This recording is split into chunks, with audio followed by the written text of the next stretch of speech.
Hi everyone, welcome. I'm Sister Jenna from America Meditating. Hey, I'm rebroadcasting Soul Talk on the Hill. I interviewed various members of Congress about their spiritual side, their American dreams. I asked them questions about America and what they love about it, but what they also want to contribute to it. I went deep into their hearts, and you will not believe how powerfully rich their answers were. Take some time and watch these segments of Soul Talk on the Hill on the America Meditating YouTube channel. Let me know what you think as well. Please take care of yourself, take care of each other, and thank you. Many of us still believe in the American dream.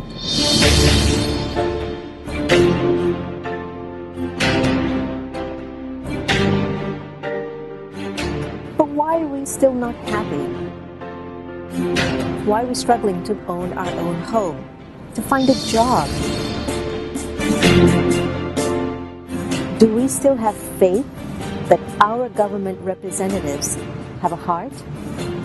And do they care about the people who actually put them into office? Join us as we sit one-on-one with America's congresspeople and ask the questions that will reveal what is at the heart and soul of the people who decide our lives.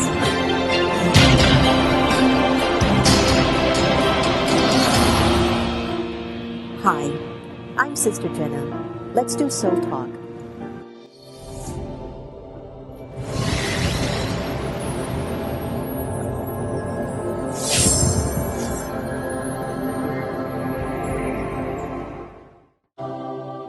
Hi everyone, and welcome to Soul Talk. I'm Sister Jenna, and we have the fortune of being with Congressman Tony Cárdenas, who will be joining us and talking about some incredible things that he's been doing on the Hill.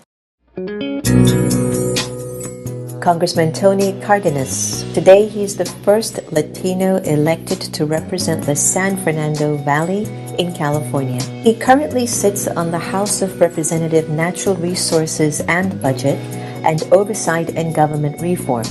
He founded the bipartisan Congressional Student Athlete Protection Caucus and the bipartisan Crime Prevention and Youth Development Caucus.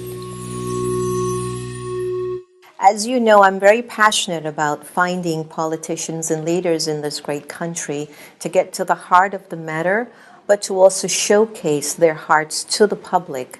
One of the things we tend to forget is that when we're in a position of power, we're always compromised by our truth and value systems. But there are some that have the capacity of standing strong or standing very quietly. Today, when I came into his office, there was a group of protesters. You might be even able to hear them next door. His other colleague's office is protesting about immigration reform.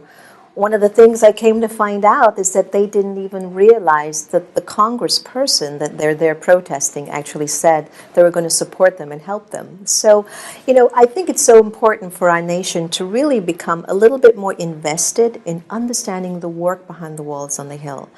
So, one of the things I came to realize about the congressman is that he and Congressman Tim Ryan actually came together and started to establish this Quiet Caucus. And what the Quiet Caucus does, it invites many members around this particular incredible building to come into a room to learn a little bit more about meditation or to be a little bit more reflective on their journey. Whereas Congressman Tim Ryan, who is also in the show, follows a more free-flowing form of meditation. Congressman Tony Cárdenas actually does TM, Transcendental Meditation, and I'm going to find out if he's going to give me his mantra, because I'm really looking for one here. And, again, I think it's just so important for us to be aware that you can run a country, a district, a family, your life, and you can still be reflective, mindful, and caring. One of the main reasons why I think we're really initiating a conversation about introspection and reflection is that if we're not clear about who we are, will we know where we're going as a person or even as a nation? So I'd like to welcome the Congressman and thank you so much for joining the Soul Talk conversation. Thanks for this opportunity. Well, I'm going to get right in there because, as you know, I'm really passionate about how we're going to increase this conversation in this country where we're thinking a little bit higher and becoming more effective. What set the root cause of your story as to what's deep and what's really important for you? How did you begin your spiritual journey or your journey of reflection? Well, ever since I was a little boy, I always wondered why I was going to church and why I had to stand up and kneel down, etc. I was raised Catholic, and as I got older and got into college, I started to reflect and think that, well, maybe it should be my choice. Maybe it should be up to me as to what I do spiritually and what religion I may or may not follow. And then I stopped going to church, and then met my wife, Norma, and decided to go to a Christian church right there in the San Fernando Valley. I enjoyed that. I thought it was more of an opportunity to connect, and the language that they were using and the way that they were talking about our purposes and what to reflect on and what to believe in. I consider myself a Christian, yet at the same time spiritual as well, as my wife and I both meditate, and we try to encourage our children to understand that they need to be good people and find themselves in that way. And yet at the same time, it doesn't have to be a particular religion that guides you. I think that guidance comes from within, and having assistance or guidance from other people who are conscious and aware is always a good thing. So that's just been my journey when it comes to spirituality, just realizing that, who I am comes from within me, and bringing that out and bringing the good parts out and expressing it and making it a part of my everyday life, whether I'm with my wife and kids or whether I'm speaking on the floor of Congress or working on legislation. It's about making sure that I'm mindful of what it is that I'm doing at the moment and where it's coming from. That's beautiful. There's a whole genre of folks in this country. They're called cultural creatives. I'm not quite sure if you're aware of them. And they're into transitional thinking. I think right now the numbers are about over 50 million of them that exist. And they're into reflection. They're into seeing how we can raise the level of awareness in individuals. And sometimes it takes an event to make us move in that direction. Was there an event that made you choose meditation as an important tool for your life? Well, it was, I'm not sure it was as much an event as it was an awareness that I have a very, very stressful job, or can be stressful if I allow it to be. If not, I'm not mindful of the fact that, I go home and I think everything's fine, and yet my wife says, "What's wrong?" Well, obviously she's asking me that because what she sees or feels from me is that, I have this intensity about me, and then when we start to talk, I start to realize that I'm probably carrying something with me from earlier that day that was very intense and something that I do care about, or something that upset me, etc. So I wanted to find something that could help me be more balanced, because I do believe that stress kills, and I didn't want that to happen to me. And more importantly, I didn't want to be that kind of person. I didn't want to be the kind of person that walks around being stressful, the kind of person who acts or reacts from that space. So I looked for meditation opportunities, and one particular class, one of my staffers and I took, once a week we would go and meditate, staying perfectly still. You can't move. If a fly lands on you or something, you have to ignore it. And one thing that was surprising was that by the end of the class, although none of us could believe it, the teacher said, "How long did you think we meditated?" It was on the last day. And we're saying 20 minutes, 25 minutes, and because we gradually went up. And she goes, "That was 45 minutes. And we were all amazed that we did it. But to be honest with you, it was more of getting through it for me. So that didn't work for me. And then I continued to look, and then I found the David Lynch Foundation that works with veterans and helps them, and with children, and especially poor children in poor communities. And I liked what I heard, and I went and I learned how to do transcendental meditation. They gave me my mantra, of which I don't share with anybody, because they told me... Oh, come on, I will tell you, I'm a sister. They told me it's best to keep it to yourself, because everybody's mantra is different. And so I do that, and I try my best to do it at least twice a day for 20 minutes, and it does help me stay grounded. It does help me reflect better and it really gets me in a better place so that the day is a much better day. Now, what's to me was an eye-opener was that you and Congressman Tim Ryan decided to come together and create what's called a quiet caucus on the Hill, which invites members if they'd like to come in and do particular reflection or meditations, as well as the staff. Now, I believe this is very important, and I'd like to hear more about the Quiet Caucus. And I'd like us to really talk about what are your thoughts where meditation or reflection is concerned in the way that we can shape our policies, our health agendas, education issues, all of these sort of guidelines or rules that we're shaping in the country now. If leaders were to be a little bit more reflective, would our policies change? Well, Tim Ryan and I came together through a friend of mine who had met both of us. This friend, Michael, had worked for me. We actually learned TM together, and we're very, very close friends. And Michael used to work for me when I was on the City Council of Los Angeles, and he was my person on juvenile justice reform, which is the #1 issue that I work on, which has to do with restorative justice and things of that nature.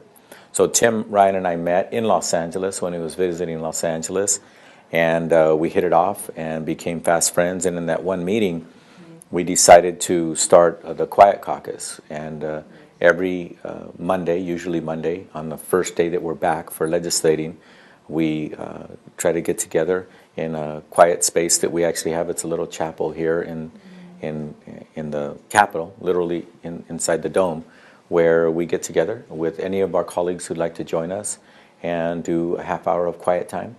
And everybody can do whatever they want. Some people can pray, some people can meditate. As long as they do it quietly, they're welcome to be part of our group.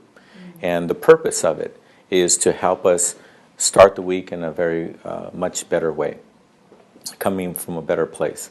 And the idea is that hopefully over the years we'll grow it to the point where we'll have more and more and more people join, so that we have a better synergy and a better connectedness with more of our colleagues than perhaps we would otherwise. So that's the purpose. So it's for us to start the week from a much better place, and start it off with meditation and some quiet time. That's beautiful. And it's important for me to share a little story about Mahatma Gandhi, which I found out much later on from my grandfather. A lot of folks are not even aware of the root of his power, actually. Many people aren't aware that early in the morning, Mahatma Gandhi would actually wake up and meditate on his interpretation of God, and would continue to keep looking at how he would see a liberated India. And so for 30 minutes to 45 minutes to an hour, from 3 o'clock, 4 o'clock in the morning, Gandhi just kept doing his meditation and prayer, which was creating an inner strength in him as a vibration in his character. So whenever he went out and spoke, it wasn't just the words that touched people, but it was the vibration of peace that he had attained for himself that was beginning to give people the strength to stand up against what was wrong. And so I think that when members of Congress are actually doing that for themselves, I think it's a very hopeful sign in the nation, because I'm into continuity, not ending. And so if you've got a bunch of leaders creating strength in them, you've got continuity. So let's roll over to this whole concept of how that practice of reflection shapes our policies of today. In what way do you see them making them a little bit more universal for not only Americans, but for the whole world in general? Well, one of the things that comes to mind as you just described Gandhi and the energy that he brought and what he practiced on a daily basis so that he could do a better job of his daily effort of trying to change a country, and eventually, to me, he actually impacted the world. What comes to mind is when American politicians are on the stump, when they're actually running for office. It's very, very rare to hear somebody say that if you elect me, I'm going to be compassionate. Usually they say, if you elect me, I'm going to be tough. And that's one of the things that I hope that we can actually change in this country, to realize that making policies in an angry way, making policies from a vantage point where you're upset, is not the right way to do anything. And it's really important for us to realize that what we bring with us isn't just words, as you mentioned, as Gandhi did. He realized the energy that he brought was as impactful, if not more impactful, than his words. I'm hoping that we can get to a place in this country, the powerful country that we do have.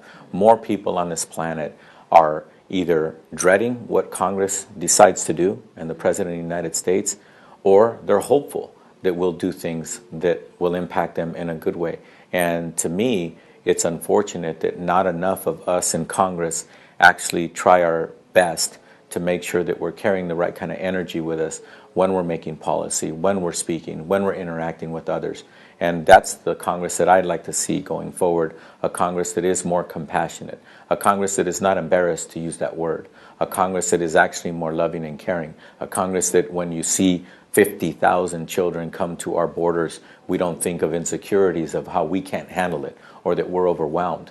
We need to be the kind of Congress and the kind of country that says, you know what, we need to take a deep breath and realize, why did they come to us? Why are they here? And what good can we make of this? Rather than just focusing on the negative aspect of it is, how much money is it going to cost to take care of these children? What is it going to take to be able to stop this flow? Well, what's important is that we need to look at the root causes of things. And when we're reacting in anger or we're just being reactionary, we're never looking at the root cause. We're just being insecure and looking at the result that's before us. And it's deeper than that. And I would like to see a Congress that is much more reflective, a Congress that is by person, much more reflective, much more compassionate, much more loving, a lot less angry, and a Congress where we see that the key words that we use when we're running for office is compassion, is love, is caring, is the kind of things that we actually say we stand for as a country. So to me, it takes, as Gandhi proved, one person at a time can make the difference. And it can create the kind of energy and a difference that will change a country or change the world. It feels like, after hearing you, as if you're going to be initiating for the next session of Congress. The title is A Compassionate Congress. We listen, just give us some time. It's just like, really. Sure. Yeah, really, because, where there's some thinkers that are on another side of the fence, they tend to go, that's too idealistic, that's too fluffy. But my question to them over and over again, but you're losing something here. Sure. So that might be your balancing component that you're missing, and what's wrong with it?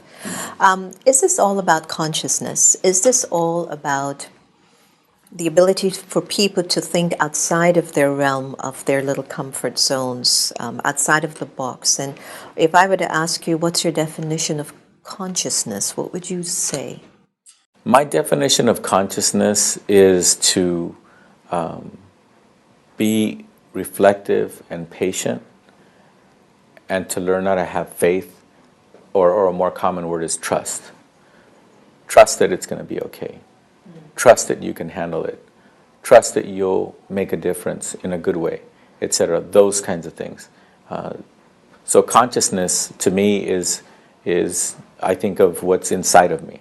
I think of what comes out of me when I think of consciousness. And that's why I think that personally I've gravitated away from formal religions and gravitated more toward what can I do to be better. And again, one of my closest friends is my Christian pastor. I love him very much. He is a person who, if you look at him on the face of it, you would think that he doesn't have a compassion for immigrants. But he perhaps has more compassion for immigrants than anybody I've ever met. And yet at the same time, he was born in the United States of America. He's a full-blooded American, as you will. But yet at the same time, he is willing to do everything and anything to fight for a cause for human beings so that they can have dignity, so that they can get respect, so they can be appreciated and loved and welcomed, rather than just despised or spoken ill of or what have you.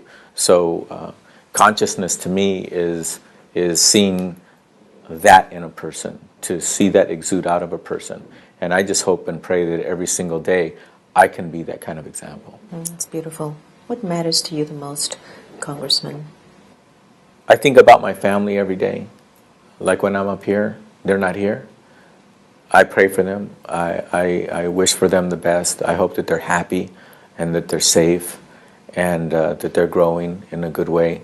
I think about that every day. And at the same time, I think about, what am I doing here? I'm a United States Congressman, am I making a difference? Not only am I making a difference, what can I do to help others reflect and see if they can make more of a difference, and if they can bring the better side of them out in their work and what they do, what we do. Those are the things that I think about every day, and those are the kinds of things that I hope that every day that goes by, every year that goes by, that if anybody reflects on me, they think of those kinds of things. Beautiful. You know, I want to emphasize that this next question has nothing to do with politics. And even for our viewers that are watching this has nothing to do with defending or supporting or not supporting who you are and what you are. Because my understanding of the energy of God is this energy that belongs to everyone. And whether you believe in it or not, it's a personal issue. And no one should at all attack anyone for their views in this very private and personal relationship. And why I ask this question is because I'm still trying to get to the core of how are we connected to this source that seems to be the uniting force of consciousness, and why is it that there are so many different interpretations of this force. And basically, I'd like to ask you, what is your definition of this divine energy, God? Well, I think of God as divine energy. When I think of God, I don't see a particular face. I don't see a particular body figure. I think of God as energy, and to me, God is strong and present when individuals are being good, doing good, bringing the best out in themselves. And the best example I can use is, I think that there was someone who was on this earth in the flesh who perhaps understood that probably as well as anybody to ever walk this earth, and that's Jesus Christ. I think of Jesus Christ as the a physical embodiment of that, and everything that I read about him or understand about what he was someone who exuded that at all times. For someone to be able to, with very few words, save the life of someone that they were going to stone. And remember, if you ever read that passage, you'll realize that he did not pick up a stone himself and threaten anybody. He did not scream. He did not point a finger or say that that people were going to be damned or what have you. He just mustered up a few words to help everybody in that moment reflect on themselves first and foremost, and then so that they can individually decide then what were they going to do. I like that. Yeah, so that to me, that's a perfect example of someone to be able to, because you have to remember in that point in time, and even to this day in some parts of this world, people think that it's okay to do exactly that it's justified. And they don't even have to question it, and they don't even have to hesitate, and they do it. And they do it to this day, and it's a sad thing. But to think that back then, a person who is who he was when he was here had that kind of strength and purpose and ability to be able to thwart such a thing in that very moment is very powerful. It is, and that's where I always come back to one of the things that I think many religions need. Leaders or practitioners or what have you, is an experience of that energy. Because even if you go back to Christ or Buddha or whoever, it's clear to me that they were experiencing that energy and they were living their lives from the experience of that energy. And so how do we begin to mobilize that experience for the world that we're in right now, because it's so vital? Yes, and one of the things that I think it's really sad is that some people, for example, in the business of politics, some people consider themselves, I consider them climbers. And what they do is they climb from one title to the next, to the next, to the next. In my opinion, some people are focusing on the title and the power that they hope or think it would bring, when everything that they have, they already have, with or without that title. And it's really sad that some people give it up to people with titles way, way too much.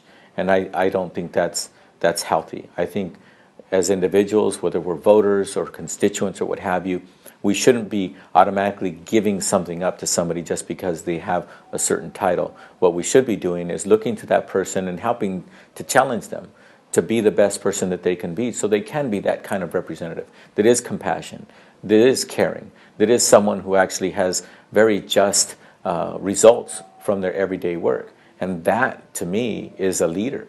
The title doesn't make you a leader. I believe it's who you are and what you do. And what you do determines who you really are. Yeah, it's like at the end of the game is the content of your character, that comes out of you. And you mentioned Mahatma Gandhi, and every time I think of the people that I appreciate the most for what they've contributed to mankind and to this world, I don't think of presidents.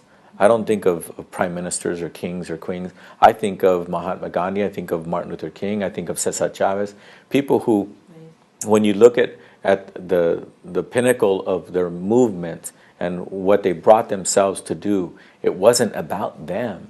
It was about a bigger picture. It was about the bigger community. And I don't even want to necessarily use the word sacrifice. It was just what they did. Yeah. I don't think that they would say it's a sacrifice. Neither one of them would say it was a sacrifice. I think that if you were to be able to talk to them today, they would say, no, it wasn't a sacrifice. It was a calling. It was a purpose. It's who I was. It's just what I chose to do, and I would do it all over again. That's just who they were. Well, let's move on to our final question of the conversation. America and its role in the world.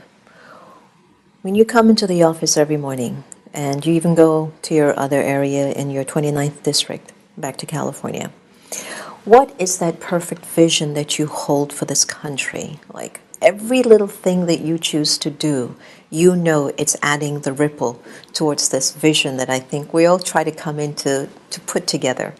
So your perfect vision of America is? A secure America in its mindfulness, not an insecure America.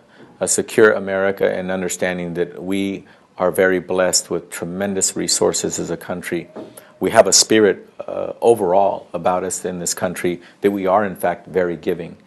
We have a spirit about ourselves that we like to come to the rescue, and we do it in mass, and we do it in a very, very beautiful way sometimes. And sometimes we have an America that, in my opinion, is just not itself when it attacks people for what they look like. It attacks people because of they weren't born here or what have you. And to me, that is not the true spirit of what America stands for and who we really are as a people.